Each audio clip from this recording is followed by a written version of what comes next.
சகல ஆறும் தீர்மாய் கர்த்தராகிய இயேசு கிறிஸ்து நாமத்தில் வாழ்த்து வரவேற்கிறேன். இந்த நாளும் கர்த்தருடைய வார்த்தை கீழ்ப்படிந்து தான் போகும் இடம் இன்னதென்று அறியாமல் புறப்பட்டு போனான். எபிரெயர் 11:8. கீழ்ப்படிந்து தான் போகும் இடம் இன்னதென்று அறியாமல் புறப்பட்டு போனான்.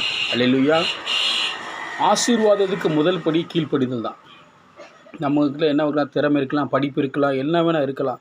ஆனால் ஆசீர்வாதத்துக்கு முதல் படி கீழ்ப்படிதல். கர்த்தருடைய வார்த்தைக்கு கீழ்ப்படுகிறது. அல்லேலூயா. முதலாவது கர்த்தருடைய வார்த்தை யார் பேசுகிறான்னு இல்லை, கர்த்தர் வார்த்தையை பேசுனா கீழ்ப்படிஞ்சாகணும். போதகர்களுக்கு அதிகமான போதகர் உலகப்புறம் படிப்பு கம்மியாக படிச்சிருக்கலாம். ஒரு சில போதகர்கள் இங்கே ஆங்கிலம் சரியாக வராமல் இருக்கலாம். ஆனால் உங்களுக்கு நியமிக்கப்பட்ட ஆவிக்குரிய தகப்பன் அவர் தான். ஆனால் அவர் மூலியமாக சொல்லப்படுகிற வார்த்தை, பிரசங்கத்து மூலியமாக பேசப்படுகிற வார்த்தையை கீழ்ப்படிந்து நடக்கணும். அல்லேலூயா. தான் போகும் இடம் என்னதுன்னு தெரியாமல் போனாங்க. அதனால் ஆசீர்வாதத்தை பெற்றுக்கொள்ள முடியும். முதலாக கீழ்ப்படுது. இதுக்கு ஒரு உதாரணமாக 2ஆம் உலகப் போர் உச்சத்தில் இருக்கிற பொழுது ஹிட்லருடைய நாசிக் படை இங்கிலாந்து மேலே மிகப்பெரிய சேதத்தை உண்டாக்கி இருக்கும் பொழுது இங்கிலாந்து அரசாங்கம் முடிவெடுக்கிறது, சிறு பிள்ளைகள் எல்லாத்தையும் கிராமப்புறங்களை அனுப்புங்க, இல்லை வெளிதேசம் அனுப்புங்க. நாங்கள் நிறைய பேர் என்ன பண்ணாங்க, ட்ரெயின் மூலியமாக கிராமங்கள் அனுப்பியிருந்தாங்க. அப்பொழுது ட்ரெயினில் அனுப்புகிற பொழுது 2 வயசு சிறு பெண் பிள்ளையும் அதனுடைய அண்ணன் 7 வயசு பையனையும் கூட்டிக் கொண்டு அம்மா ட்ரெயினில் ஏற்றி அனுப்புகிறாங்க. அப்போ கண்ணீரோடு அனுப்புகிறாங்களா, பிள்ளைய எப்படி போகுமா, பாதுகாப்பு இருக்குமா, அங்கேயும் ஆபத்து வருமா அப்படின்னு பயந்துகிட்டே இருக்கும்போது அவங்க அண்ணன் சொன்னாங்க, கர்த்தர் நம்மோடு இருக்கிறார், கர்த்தர் நம்ம பாதுகாப்பார். நான் போக இடம் என்னன்னு தெரியாது, ஆனால் கர்த்தர் நம்ம பாதுகாப்பாக வச்சுருப்பாருனாங்க. நம்ம தெரிஞ்ச விஷயம். பிற்காலத்தில் ஹிட்லருடைய நாசி இப்படி தோற்றுச்சு, இங்கிலாந்து வெற்றி பெற்றுச்சு. கர்த்தர் மிகப்பெரிய பாதுகாப்பை கட்டளையிட்டார். அல்லேலூயா. தன் போகிடம் தெரியாமலே புறப்பட்டு போனார். யோசேப்பு தன் தகப்பன் எப்ரோன் பள்ளத்தாக்கில் அங்கே இருக்கிற பொழுது அங்கே இருந்து என்ன பண்ணுறாரு, அங்கே இருந்து அண்ணன்மார்களை பார்க்க அனுப்பிவிட்டாங்க. சீகேமுக்கு போனார். சீகேமுக்கு தோத்தானுக்கு போனால் அவங்க பார்த்த உடனே இவன் குளிர்த்திக்கு போனால் தெரியாது.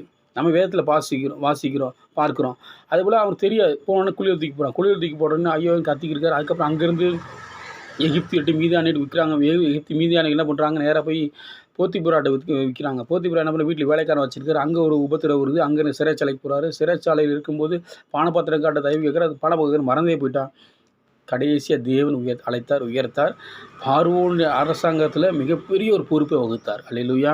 அதுபோல் கர்த்தர் நம்ம ஒருத்தனை அழைக்கும் போது, நடத்துகிற பொழுது, அந்த பாதையில் போகிற பொழுது கண்டிப்பாகவே நன்மையாக இருக்கும். தண்ணீரை கடந்தாலும் சரி, நெருப்பு கடந்தாலும் சரி, எவ்வளோ பிரச்சனை கடந்து போனாலும் கர்த்தர் கூட இருக்கிற பொழுது, கர்த்தர் துணையாக இருக்கிற, கர்த்தர் யோசேப்போடு இருந்தால், கர்த்தர் யோசேப்போடு இருந்து காரியம் ஜெயமாக முடிந்தது. கர்த்தர் கூட இருக்கிற பொழுது எப்பேற்பட்ட பிரச்சனை தரலாம்.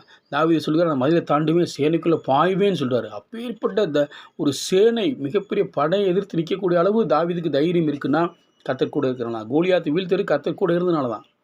அல்லேலூயா. ஆபிரகாம் மிகப்பெரிய இப்போ விசுவாச தகப்பனாக இருக்கிறது.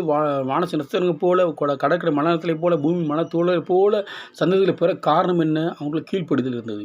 நமக்குள்ள அந்த கீழ்ப்படி காணப்படுமானால், முதலாவது தேவனுடைய வார்த்தைக்கு கீழ்ப்படியணும். 2வது நடத்துகிற போதருக்கு கீழ்ப்படியணும். உங்கள் தாய் தகப்பனுக்கு கீழ்ப்படியணும். ஆமேன். நடத்துகிற ஆசிரியர்களுக்கு, உங்கள் காலையில் பெரியவர்களுக்கு கீழ்ப்படிந்து நடக்க வேண்டும். கர்த்தருக்குள் கீழ்ப்படிங்கணும். அல்லேலூயா. கர்த்தருக்கு கீழ்ப்படிக்க கண்டிப்பாகவே உங்கள் வாழ்க்கை இப்போ போகிற பாதை அடைக்கப்பட்ட வாசலாக இருக்கலாம். ஏற்ற சமயத்தில் ஆசீர்வாதத்தின் கதவுகள் திறக்கப்படும். ஆமேன். கர்த்தர் தாமே உங்களை ஆசீர்வதிப்பாராக.